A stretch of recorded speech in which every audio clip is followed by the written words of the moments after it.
Fy enw i yw Joe a dyma stori fi. Pan nes i neud mwy o ymchwil a gweld fod pobl traws yn bodoli ac yn byw I bywydau fel oedden nhw, nath hwnna agor drws I allu meddwl yn fwy cryf. O'n I sylweddoli wedyn bod dwi wedi fod yn teimlo'r un pethau trwy fy mywyd I gyd, ond nawr oedd gen I y geiriau I allu mynegu hwnna. Dydys I wrth fy ffrindiau gyd wrth anfon neges mas. Oedd yr ymateb yn positif iawn, a dwi'n meddwl hyd yn oed os oedd pobl ddim yn gwybod yn union beth oedd ei fod yn traws, ond nhw'n parchu fi digon I wybod o'n i'n neud be o'n I angen neud. O'n I eisiau pobl I wybod bod ni'n defnyddio enw gwahanol a rhag enwau gwahanol. Nes I cymryd lot o gofal a ffocws ar trio esbonio yn union be o'n i'n teimlo a trio justifio be o'n i'n teimlo.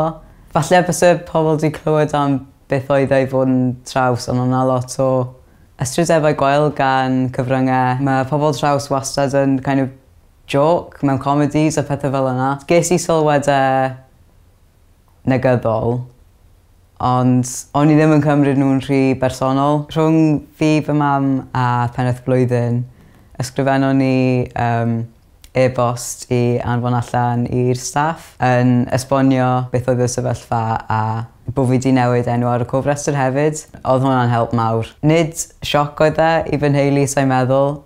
Cam fawr falle, ond nid surprise. Dwi'n meddwl o'n nhw'n gwybod sut o'n i'n teimlo am amser hir.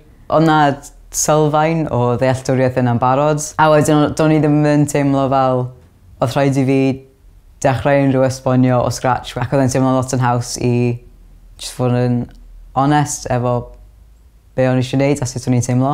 Wrth I fi allu symud ymlaen a byw bywyd, wyt ti'n adeiladu ymgylch fyd I dy hun o pobl sy'n deall. Mae gen i'r rhyddid a'r gallu I adael unrhyw sefyllfa negatif neu sylwadau negatif. Dwi'n meddwl un o'r pethau nath helpu fi mwyaf oedd pobl eraill traws yn byw eu bywydau, bod ni'n byw ar planed yn ganol nunlle, a just dim ots os ti'n newid dy enw tipyn bach neu newid dy gorff sdim ots.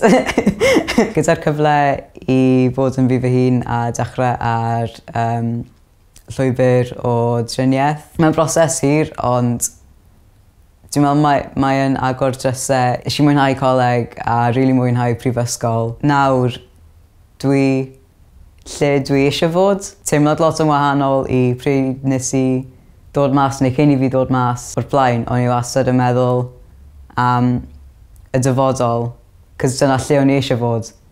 Ond dwi am y nawr.